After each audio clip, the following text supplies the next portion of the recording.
خواجہ صاحب، آج کل ایک بہت بڑا موضوع بنا ہوا ہے توہین عدالت. آج دو یا ججز پر دباؤ، آج دو بینچز بھی اس سلسلے میں بنائے گئے تھے. اسلام آباد ہائی کورٹ کے دو سینئر ججز پر کے حوالے سے توہین عدالت کی سماعت کرنے کے لیے. پھر ایک جج کا خط بھی سامنے آیا ہے، اس پر اٹارنی جنرل انور منصور صاحب نے آج ایک پریس کانفرنس بھی کیا اور کہا کہ یہ تاثر درست نہیں ہے کہ عدلیہ اور ایگزیکٹو کے درمیان میں کوئی پرابلم ہے.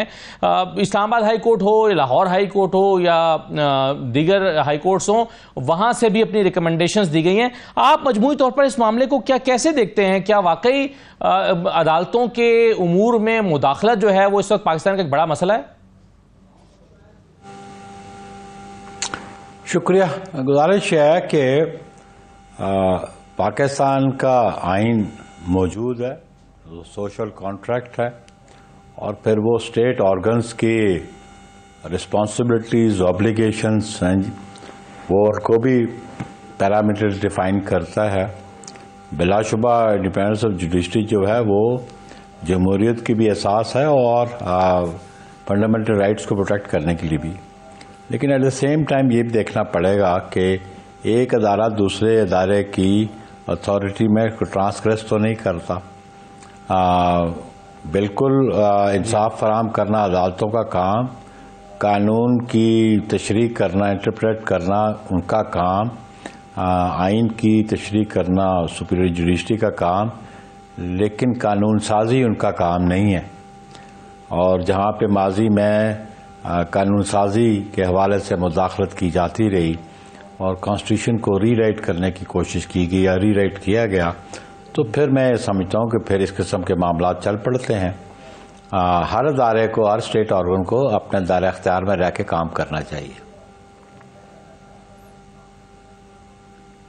صحیح ہے. اور آپ سمجھتے ہیں کہ اس کی پوری پروب ہونی چاہیے کہ ججز کا دباؤ کا جو دعویٰ ہے وہ کس حد تک درست ہے، اور کیا عملی طور پر یعنی واقعی کیا دباؤ موجود ہے؟ کیونکہ اب جو خط سامنے آ رہے ہیں، جیسے آج جیسے بابر ستار کے خط کے حوالے سے انور منصور صاحب کو میڈیا پر آ کر بیان جاری کرنا پڑا ہے. دیکھیں، یہ جو معاملات ہیں یہ ایڈمنسٹریٹو کمیٹیز جوڈیشری کی اپنے ہائی کورٹس پہ اور سپریم کورٹ پہ بھی ہیں.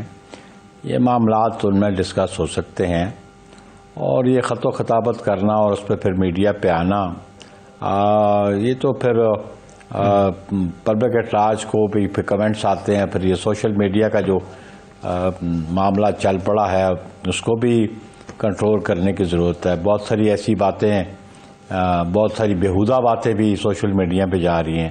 اسی لیے میں سمجھتا ہوں کہ اس کے بھی لیے لا بنانا اور لا امپلیمنٹ کرنا بہت ضروری ہے. یہ جو خط پہلے لکھا، کیونکہ اس کا معاملہ آلریڈی سب جوڈس ہے بیفور سپریم کورٹ، اور اس پہ بھی ایک ڈائیورجنٹ ویوز بھی جو ریمارکس آ رہے ہیں ڈیورنگ پروسیڈنگ اس سامنے، لیکن ورڈکٹ تو نہیں آئی.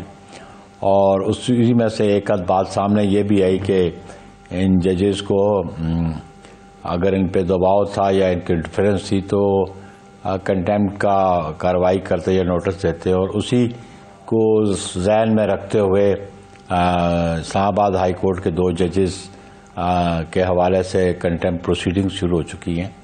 تو یہ محتاط انداز سے ہی چلنا پڑے گا، اور آئینی جو پروویژنز ہیں جو اس کو ضرور سامنے رکھنا پڑے گا.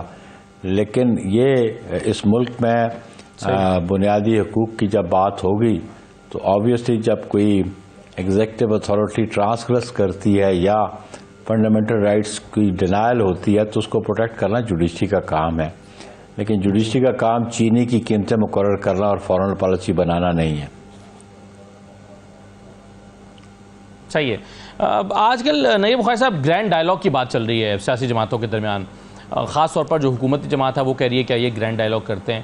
آپ کے خیال میں اس کی عملی صورت آپ کے ذہن میں کیا ہے، یا پیپلز پارٹی کے ذہن میں، کہ عملی طور پر یہ کیسے ممکن ہوگا؟ اس کا میدان عمل کون سا ہے؟ یعنی یہ آپ کو قابل عمل چیز دکھائی دیتی ہے موجودہ حالات میں؟ بالکل ہونی چاہیے. ابھی آغاز ہوتا نہیں تو میڈیا پہلے جمپ ان کر دیتا ہے. ابھی آغاز تو ہونے دے گرینڈ ڈائلاگ کا، اور آپ کو اس کی فیٹ سامنے آ جائے گی. میں انیبل ٹو انڈرسٹینڈ کہ ابھی ایک بات نکلتی ہے اور اس کے پروس کونس ڈسکس آپ پہلے کرنا شروع کر دیتے ہیں، اور پھر وہ جو جس آبجیکٹ کے لیے وہ نیگوسیشن شروع ہوتی ہے وہ شاید اپنے منطقی انضام تک نہیں پہنچتی. تو گرینڈ ڈائلاگ تو ہونا چاہیے، پولیٹیکل پارٹیز میں ہونا چاہیے، پولیٹیکل لیڈرشپ میں ہونا چاہیے. اور دنیا میں کوئی ایشو وداؤٹ ڈائلاگ ریزالو ہوا ہے مجھے آج تک بتا دیں. یہ پاکستان کی کریشن بھی ڈائلاگ کا نتیجہ تھا. میڈیا پہ تو ڈسکشن اس لیے ہوتی ہے نا کہ گرینڈ ڈائلاگ کی بات بھی آ کر کوئی میڈیا ہی میں کرتا ہے، میڈیا پر ہی آ کے دوسری طرف سے کہا جاتا ہے کہ جی ہم تو گرینڈ ڈائلاگ نہیں کرنا چاہتے، ہم تو فلاں سے بات کریں گے. وہ جو فلاں ہے وہ بھی آ کر میڈیا پر ہی کہتا ہے کہ ان سے بات نہیں ہوگی، تو پھر میڈیا پر ڈسکشن ہوگی نا. جی اس کو آنے تو دے نا. ابھی آپ کلر وقت ڈسکس کرنا شروع کر دیتے ہیں اس کو، تو اس پروسیس کو چلنے دے ذرا.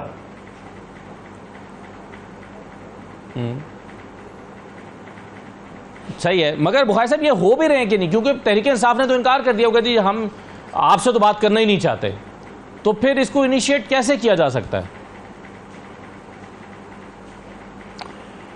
دیکھیں نا، پھر یہ پالیٹکس میں میچورٹی آنی چاہیے نا. اب میچور پالیٹکس تو یہ ہے، جو سیزنز پالیٹیشین ہے وہ تو بالکل گفت و شنید میں بلیو کرتے ہیں، اور ہم سمجھتے ہیں کہ میں سب سے بڑی مثال دے دیتا ہوں آپ کو 1977 کی، کہ جتنی قدور شخصیات اس وقت سیاست میں ہیں، جناب شہید ذوالفقار علی بھٹو اور آپ نوابزادہ نصر اللہ، مفتی محمود صاحب، انہوں نے پی این ای کی موومنٹ کے نتیجے میں ڈائلاگ نہیں کیا. یہ ڈائلاگ کرنا یہ تو نہیں ہے کہ یہ کوئی ملک دشمنی ہے یا ہم پولیٹیکل لیڈرشپ جو آپس میں ان کی دشمنی ہے. آبویسلی اس ملک کے لیے سیاست، آپ کیوں سیاست میں آتے ہیں؟ آپ پولیٹیکل پارٹی کیوں فارم کرتے ہیں؟ تاکہ آپ اپنی قوم کو سرو کر سکیں. آپ کا ایک ایجنڈا ہے، آپ اس پہ عمل درآمد کر کے قوم کو ڈیلیور کر سکیں، عوام کو ڈیلیور کر سکیں. اور اگر اس طرح آپ کی ایروگنس ہوگی تو پھر تو معاملات نہیں چلیں گے. اور میں اس شخص کو پولیٹیشین نہیں سمجھتا جو ڈائلاگ اور نیگوسیشن میں بلیو نہیں کرتا. صحیح ہے بخاری صاحب، مگر کہا جاتا ہے کہ جو ڈائلاگ ہے اس کا ماحول بنانا بھی حکومت ہی کی ذمہ داری ہے. ایک طرف تو ہم یہ دیکھتے ہیں کہ تحریک انصاف کو کراچی میں ایک جلسہ تک نہیں کرنے دیا جا رہا، 1.5 مہینے سے وہ اجازت مانگ رہے ہیں. کل سندھ ہائی کورٹ کے جو چیف جسٹس ہیں اس پر انہوں نے عقیل عباسی صاحب نے کافی برہمی کا اظہار کیا. انہوں نے کہا کہ جی 2 تاریخ کو مولانا جلسہ کر کے چلے گئے، فلاں نے جلسہ کر دیا، لیکن تحریک انصاف کو جلسہ کیوں نہیں کرنے دیا جا رہا؟ آخر کیا وجہ ہے؟ تو آپ نہیں سمجھتے سر ایک سیاسی جماعت کو، آپ پیپلز پارٹی کی حکومت ہے سندھ میں، کراچی میں جلسہ کرنے سے کیسے روکا جا سکتا ہے؟ دیکھیں یہ جو فنڈامنٹل رائٹس ہیں نا کسی سٹیزن آف پاکستان کے، اور جو رائٹس ہے پولیٹیکل پارٹیز کو، وہ بالکل ان کو ملنے چاہیے.